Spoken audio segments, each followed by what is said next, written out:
Hello everyone, this is Rahul Bajaj and we are talking about number theory. Broadly speaking, ये easy topic में count होता है, इसमें ज़्यादा rigid calculations नहीं है. नंबर थियोरी की जो इंट्रोडक्शंस हैं जो अभी हम करेंगे ये काफ़ी इजी हैं एंड ग्रेजुअली हमारा जो सब्जेक्ट है बिल्ड होगा. सो लेट्स सी क्या क्या मिलता है इसके अंदर. Moving on. So we start with the first question, actually the first heading that अगर मेरे पास let's say r consecutive numbers हैं, ठीक है, consecutive होने चाहिए एंड let's say कुछ भी random numbers हैं, तो वो किस पर्टिकुलर एक नंबर से डिविजिबल होंगे वो हम पहले से ही पता लगा सकते हैं. तो उसी का एक छोटा सा प्रूफ टाइप है ये सब चीज़ें ना इंट्रोडक्शन के पार्ट्स हैं जो ग्रेजुअली आगे जाके और दूसरे टॉपिक्स के अंदर लिंक होने वाले हैं. तो ये सब चीज़ें हैं तो बहुत छोटी, लेकिन इनका आगे यूज़ बढ़ जाएगा. सो एक बेसिक आइडिया ले लेते हैं कि इनमें कर क्या रहे हैं हम. सो कंसिडर कि मेरे पास कुछ आर कंसेक्यूटिव इंटीजर्स हैं, पी से रिप्रेजेंट कर देते हैं. तो मैं ऐसे लिख सकता हूँ उन सबको n-1 n-2 and up to n-r. Fine. Now what I did is कि इसके अंदर सेम टर्म को न्यूमरेटर और डिनोमिनेटर में मल्टीप्लाई कर दिया. यू नो कि हम कर क्या रहे हैं यहाँ पे, वही चीज़ लिखी हुई है, बस यहाँ पे n-r -1 यानी कि एक कम और करके एंड देन फर्दर और डिक्लाइन करते हुए 1 तक सारे नंबर लिख लिए एंड सेम चीज़ नीचे भी.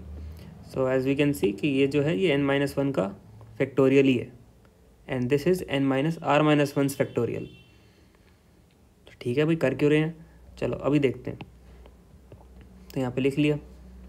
सी यहाँ से पहले एक बार यहाँ देखो, रिमेंबर कॉम्बिनेशन परम्यूटेशन कॉम्बिनेशन करके एक सब्जेक्ट टॉपिक आया था प्रोबेबिलिटी में. कभी कैसे लिखते थे इसको, n फैक्टोरियल अपॉन n-r का whole factorial into r factorial. ये होते थे हमारे पास पॉसिबल कॉम्बिनेशंस. तो जो ऊपर है उसका फैक्टोरियल ऊपर ही रहेगा और जो नीचे है एक बार उनका सब्ट्रैक्ट हो गए और एक बार वो खुद एज इट इज़. ठीक, थोड़ा इधर आते हैं. आइडिया है कि इसको थोड़ा सा रीअरेंज करते हैं इन सच अ वे कि ये कोई कॉम्बिनेशन की फॉर्म ले ले. सो अब इसमें दिख क्या रहा है कि n-1 है और n-1 के साथ -r है. क्या दिखा, n-1 है ऊपर और n-1 के साथ -r है. इट सीम्स लाइक कि n फैक्टोरियल है और n के साथ n-r है. बस यहाँ पे सब कुछ n की भाषा में है, यहाँ पे n-1 की भाषा में है. सो इतना पार्ट ऑलरेडी हमें यहाँ पे दिख ही रहा है, लेकिन वो n-1 CR की तरीके से है. किस चीज़ की कमी है, r फैक्टोरियल की, जो होना चाहिए था. सो बस उसी के लिए r फैक्टोरियल को सेल्फ इंट्रोड्यूस करा है मल्टीप्लाई डिवाइड करके and this whole expression seems n-1 CR. r factorial as it is बच जाएगा क्योंकि ये भी इंटीजर है, ये सारे इंटीजर्स ही हैं, ये भी इंटीजर है. अब ऐसा लिखा हुआ है कि p is equal to some number times some other number. तो मैं अगर एक और लैंग्वेज में बोलूँ कि जो ये r फैक्टोरियल है ये p को डिवाइड कर पाएगा, क्योंकि p किससे बना है, दो नंबरों से. एक r फैक्टोरियल एक नंबर है और साथ में एक और नंबर है जो n-1 CR से रिप्रेजेंट हो रहा है. ये दो नंबर हैं, ये दोनों नंबर का जब प्रोडक्ट हुआ था तब जाके p बना था. तो p r फैक्टोरियल से भी डिवाइड हो सकता है. हाँ, ये भी मैं कह रहा हूँ कि n-1 CR also divides p, ये भी गलत नहीं है, लेकिन हमें r फैक्टोरियल ही चाहिए बस. इट मीन्स कि मेरे पास अगर कोई भी कंसेक्यूटिव नंबर आ जाए, मुझे बस ये काउंट करना है कि वो काउंट वाइज कितने नंबर हैं. तो काउंट वाइज ये केवल 3 है. तो इतना क्लियर हो जाएगा कि ये 3 फैक्टोरियल से डिविजिबल होगा, विच इज़ 6. तो ये काफ़ी इजी अप्रोच है कि अगर मेरे पास कंसेक्यूटिव नंबर्स होंगे, based on how many they are, हम पता लगा सकते हैं कि वो किससे डिविजिबल होगा पूरा जो प्रोडक्ट होगा.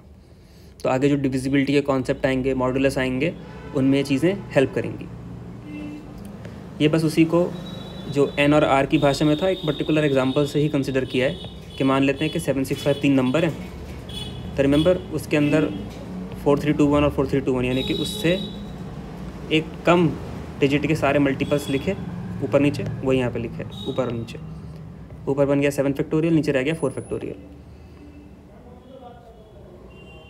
Just like this. फिर सेल्फ इंट्रोड्यूस किया आर फैक्टोरियल, यहाँ पे वो अगर आप देखेंगे तो 7 - 4 विच इज़ 3, तो 3 फैक्टोरियल इंट्रोड्यूस करना था, तो 3 फैक्टोरियल एज इट इज़ रहा और ये बन गया 7C3। So 3 factorial is divide, 3 factorial can divide P and 7CR can also divide P, पर हमें केवल 3 फैक्टोरियल के साथ प्रूफ दिखाना था। अब ये काफ़ी इंटरेस्टिंग है, इसको मैं जनरलाइज भी कर सकते हैं कि मान लो कोई भी तीन टर्म्स हैं, यहाँ तो हमने कोई एक स्पेसिफिक एग्जांपल लिया था, लेट से कोई 3 टर्म्स हैं, एनी 3, तो कोई भी अगर 3 टर्म्स हैं, because they are 3 in the count, उनका जो प्रोडक्ट होगा वो 3 फैक्टोरियल से डिविजिबल हो सकता है। सेम लॉजिक, सब कुछ सेम चल रहा है, बस एक इस बात को याद रखना कि कोई भी आर कंसेक्यूटिव नंबर्स का आपके पास अगर प्रोडक्ट अवेलेबल है तो वो प्रोडक्ट डिविजिबल होगा जितने नंबर ऑफ डिजिट्स हैं उनके फैक्टोरियल से। Interesting topic.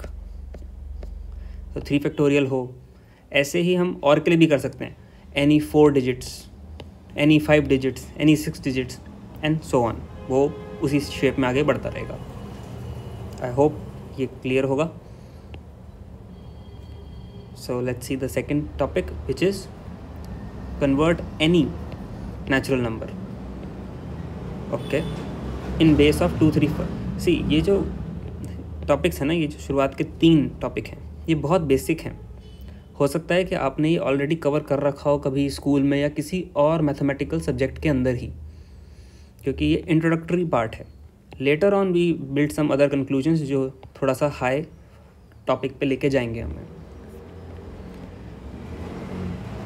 जो सेकंड टॉपिक है वो ये कह रहा है कि अगर मेरे पास कोई n नेचुरल नंबर है कोई भी, तो उसे मैं 2 3 4 5 किसी के भी बेस में लिख सकता हूँ। तो कैसे लिख सकते हैं उसके पहले ये देख लेते हैं कि बेस का लॉजिक क्या है। रिमेंबर हम ये स्कूल में करते थे, 2 × 100, 0 × 10, 1 10 100 की जो उनकी प्लेस होती थी उसके आगे उतने ज़ीरोज़ लगा के हम लिखा करते थे, वी गॉट 200 + 0 + 1 ऐसा करके।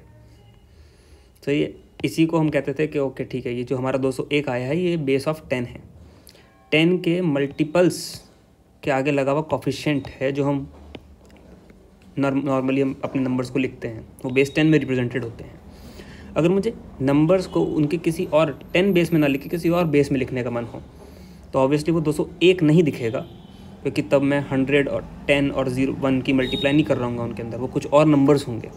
तो वो कैसे बिल्ट होता है विद डिफरेंट बेसिस, ये वो टॉपिक है। ठीक, ये एग्जांपल लिया हुआ 201 का और कुछ नहीं है। आप कोई भी एग्जांपल लोगे वो एक अप्रोच वैसी बिल्ट हो जाएगी। हम इसमें थोड़ा सा इंडल्ज करें उसके पहले बस एक लिखने का तरीका है, ठीक है, just to give some perspective, क्योंकि हम बेस चेंज करेंगे तो ये कुछ सिंबल्स हैं जो हम रिपीट दोबारा करने वाले हैं। एंड दैट इज़ कि जो भी कोफिशिएंट होगा 10 की पावर के साथ उसको हम A0, A1, A2 and so on से रिप्रेजेंट करेंगे, क्योंकि हमारा पर्टिकुलरली इस केस में 10 का बेस चल रहा है, इसलिए 10 की पावर जो है चेंज हो रही है। अगर बहुत स्पेसिफिकली इस क्वेश्चन को देखें तो 10 की पावर हाईएस्ट 2 तक गई और उसके बाद उसने एक एक डाउन करना शुरू करा पावर में। तो k की वैल्यू मैक्स टू मैक्स 2 जाएगी for this particular case and then gradually declining and we get our number. Clear. एक चीज़ और हमने पढ़ रखी है इन स्कूल डेज जिसे हम डिवीजन एल्गोरिथम कहते थे। रिमेंबर A = BQ + R, इसका आगे भी जिक्र आएगा, इन विच A और B जो हैं हमारे वो डिविडेंट और डिवाइज़र हैं, Q हमारा क्वोशिएंट है and R is our remainder which have this certain limit कि वो B से तो छोटा ही होगा एंड 0 से बड़ा होगा। I hope you are aware of that. Just इसी अप्रोच पे बिल्ड करके देखते हैं इसको ही 201 को ही बेस 10 के लिए। रिमेंबर 201 को A मान लेते हैं, इट मीन्स कि मैं उसको डिवाइड के अंदर रख रहा हूँ, और 10 जिसका मुझे बेस बनाना है उसको मैं 10 को डिवाइड के बाहर रख रहा हूँ। अब मैं क्वेश्चंस और रिमाइंडर्स की एक इटरेशन चालू करने वाला हूँ। 10 20s are 200 प्लस 1 रिमाइंडर बचेगा। क्वेश्चंट को फिर से एक ही पोजीशन पे रखा है। 10 का जो बेस है वो कंटिन्यूस है क्योंकि उसमें कोई चेंज नहीं है, मेरे को तो 10 के बेस में ही रहना है, और रिमाइंडर्स अपने आप बदलते रहेंगे। सी ये प्रोसेस करता क्या है, 20 फिर से मैंने यहाँ लिखा, 10 का बेस ही है तो 10 times what makes 20 and then I get the remainder. 2 को फिर से लिखा, अगेन 10 का बेस रखा। नाउ दिस टाइम मैं कुछ कर नहीं सकता multiple, that's why it's 0 and then I get the 2। You see कि मैंने एक इटरेशन चलाई है। इटरेशन मीन्स कि मैंने कंटिन्यूस साइकिल को रिपीट किया है जब तक मेरा जो क्वेश्चंट है वो 0 ना आ जाए, तब तक वो साइकिल चलती रही for a particular base. If I follow this iteration I get in the remainder place. अगर मैं इसे उल्टा देखूं कि ये मेरा A0 है, एज यू कैन सी, ये मेरा A1 है और ये मेरा A2 है। सो इट मीन्स कि अगर हम डिवीजन एल्गोरिथम को फॉलो करें अपने B को फिक्स करके, बिकॉज वो हमारा बेस है, कोई भी नंबर आ जाए हमारे पास, तो जो रिमाइंडर्स बचते हैं हमारे उस पूरे इटरेशन प्रोसेस में, अगर मैं उसे उल्टा रीड करूं तो मेरा वही नंबर बनता है, that is 201। Does that ring a bell? इसी चीज़ को ऐसे लिख सकते हैं, does that ring a bell to you? If yes then the whole process is same. अब मैं किसी भी बेस में लिख सकता हूँ, just I have to change the value of B and follow the same iteration. जो भी रिमाइंडर्स की वैल्यू होंगी उन्हें मैं उल्टा रीड करूंगा and I get the number, which means considering, ये वही चीज़ मैंने अभी बोली उसी को बस लिखा हुआ है यहाँ पे, कि अगर मैं इन सब रिमाइंडर्स को उल्टा रीड करूँ तो मेरे को वही 201 वापस मिल जाएगा। अब मैं कोई भी बेस ले सकता हूँ। फॉर एग्जांपल मैंने 2 का बेस बनाना है, एक नंबर है 22 उसको, तो जो B प्लेस है उस पर तो मेरा वो नंबर फिक्स है क्योंकि डिवाइड तो मैं हर बार 2 से ही करूँगा। वो नंबर और क्वेश्चंट और रिमाइंडर्स में बदलाव आते रहेंगे, और क्वेश्चंट की इटरेशन तब तक चलेगी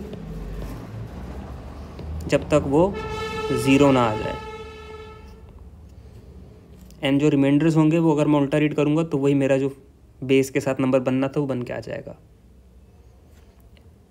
सी 2 11s are 22, I get the 0, 11 goes here, 2 5 the 10 plus 1, 5 goes here, 2 2s are 4 plus 1, 2 goes here, 2 1s are 2, nothing in the remainder 0, and then 1 goes here. I can't multiply any number to get 1, so integer basically, so I get simply 0 and 1. So जब 0 आ गया मेरा question, I stop the iteration। अब इसे उल्टा read करना है बस। So 1 0 1 1 0, that is my new number of base 2। यही चीज़ अगर मैं बेस 10 के साथ करता तो ऐसी नहीं दिखती। फॉर एग्जांपल अगर मैं इसे ऐसे लिख दूँ 22, let me change, 22 is equal to 10। यहाँ पे मेरा ये A है, और इस बार मैं अगर B जो मेरा डिवाइज़र है उसे 10 रखूँ बेस 10 में आंसर निकालने के लिए, तो क्वेश्चंट और रिमाइंडर में क्या क्या चेंज आएगा बस वो देखो। 10 2s are 20 plus 2, 2 goes again here. अब मैं कुछ मल्टीप्लाई नहीं कर सकता, that's why 0 and plus 2 again.